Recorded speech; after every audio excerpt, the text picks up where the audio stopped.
South ఇండియాలోనే అతి తక్కువ ధరలకే నాణ్యమైన రత్నాలని అందించే ఏకైక సంస్థ 6 JVR.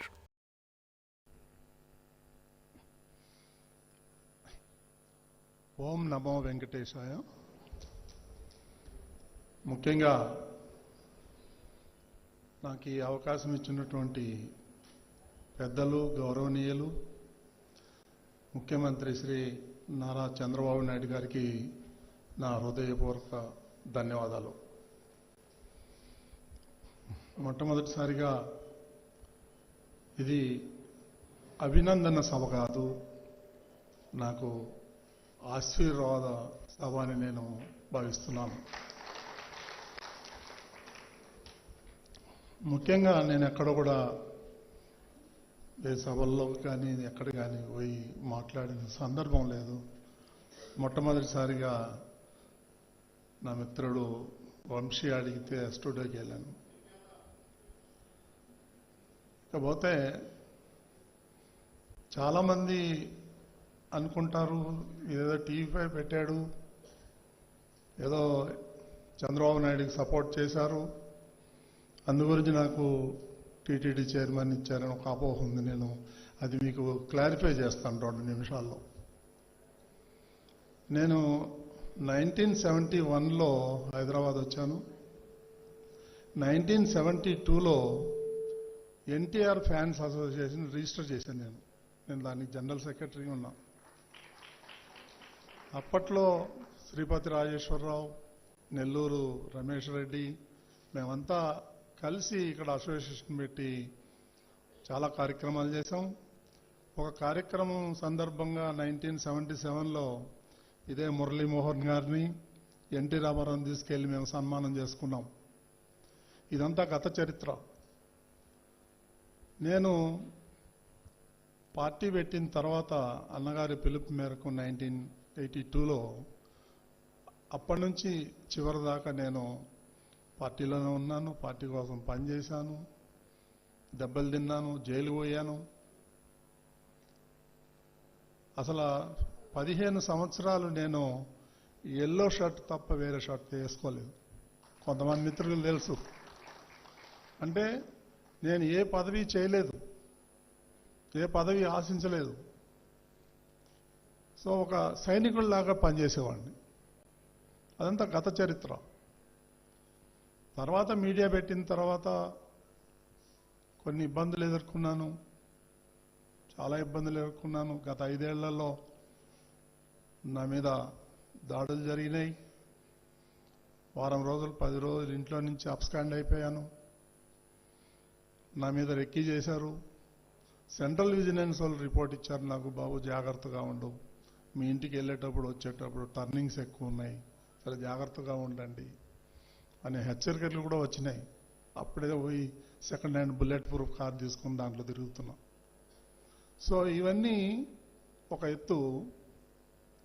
నేను 1.5 year క్రితం చంద్రబాబు నాయుడు గారు కలిశాను. నేను పోయి, అన్నా 42 ఏళ్ల నుంచి పనిచేస్తున్నాను పార్టీలో, ఇప్పటి వరకు నేనేం అడగలేదు. ఇప్పుడు నాకు అక్కడ పుట్టినోడిని కాబట్టి నాకు టీటీడీ చైర్మన్ చేయాలని ఉంది. అక్కడ అన్ని విషయాలు నాకు తెలుసు. నేను ఆ గుడికి తప్ప వేరే గుడికి సామాన్యంగా వెళ్ళను, నాకు చేయాలని ఉంది అని అంటే 1 నిమిషం ఆలోచన చేసి యూ డిజర్వ్ ఇట్ అన్నాడు. గవర్నమెంట్ రాగానే నేను మీకు ఆ పదవిలో ఇస్తానని చెప్పారు. అదేవిధంగా ఎలక్షన్ అయిన తర్వాత నాకు ఇవ్వటం జరిగింది. ఏదో చెప్తారు, వేరే రకరకాలుగా మీడియాలో వాళ్ళు ఇష్టం వచ్చినట్టు రాస్తారు, దాన్ని నేను కేర్ చేయను. ఇకపోతే ముఖ్యంగా అక్కడ చాలా విషయాల్లో నాకు కొంత అవగాహన ఉంది. ఆ అవగాహనని మీరు చూసే ఉంటారు. ఫస్ట్ బోర్డు మీటింగ్లోనే నేను ఖచ్చితంగా ఇది జరగాల్సిందే అని నేను ప్రపోజల్ పెడితే అదందరూ కూడా నా తోటి సభ్యులు హర్షధ్వానాలతో ఆమోదించారు. అది నిజంగా గొప్పతనం. అంటే నేను తీసుకున్న అంశాలు ఒక 6 నెలలు 7 నెలల నుంచి నేను హోంవర్క్ చేస్తున్నా, ఓవర్ నైట్కి వచ్చింది కాదు నాకు. కాబట్టి ఇంకా చేయాల్సిన విషయాలు చాలా ఉన్నాయి, అక్కడ లీకేజెస్ చాలా ఉన్నాయి. అవన్నీ ఒక్కొక్కటి బాగు చేసుకొని రావాలి. ఇక్కడి నుంచి పెద్ద పెద్ద చీపురు కట్టలు తీసుకెళ్దాం అనుకుంటా, అక్కడంతా క్లీన్ చేయాలి పోయి. ఎందుకంటే చెప్పలేను మనం మన దేవుడి గురించి అక్కడ జరిగేటువంటి కార్యక్రమం చెప్పటం భావ్యం కాదు. అవన్నీ సరి చేస్తాను. నా తోటి సభ్యులు సహకారం కావాలి. అదేవిధంగా మీడియా కూడా సహకారం కావాలి. అన్నిటికన్నా మించిన భగవంతుడు నాకు ధైర్యం ఇచ్చాడు, ఇస్తాడు అని ఆశ ఉంది. నేను తప్పకుండా నా మార్క్ అనేది ఏంటో చూపిస్తాను నేను అలా. ఇకపోతే నేను ముఖ్యమంత్రి గారిని కలిసినప్పుడు కూడా ఆయన కూడా చెప్పాడు, ఇక్కడ ప్రజాప్రతినిధులకి ఇబ్బందిగా ఉంది.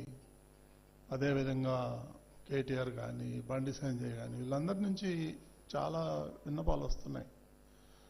అదేవిధంగా తెలంగాణలో ఉన్నటువంటి జడ్జెస్ కూడా దర్శనం దొరకట్లేదు. వాళ్ళు ఒక రిప్రజెంటేషన్ ఇచ్చారు. అదేవిధంగా కేబుల్ ఆపరేటర్స్, జర్నలిస్టులు వీళ్ళందరూ ఉన్నారు. నేను ఈరోజు కానీ రేపు కానీ ముఖ్యమంత్రి గారు ఇక్కడే ఉన్నారు కాబట్టి నేను అపాయింట్మెంట్ అడిగాను. అపాయింట్మెంట్ తీసుకుని నేను దీనికోసం ఇవన్నీ చిన్న చిన్న ప్రాబ్లమ్స్ ఉన్నాయి, ఆయన దృష్టికి తీసుకొచ్చి నేను తప్పకుండా అమలు చేస్తాను.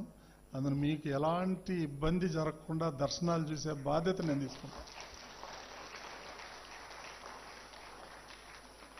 మీరు ఎప్పుడైనా నాకు ఫోన్ చేయొచ్చు, లేదంటే మాకు పిఏలు, సిపిఆర్ వాళ్ళు ఉంటారు, వాళ్ళ నెంబర్లు కూడా నేను షేర్ చేస్తాను.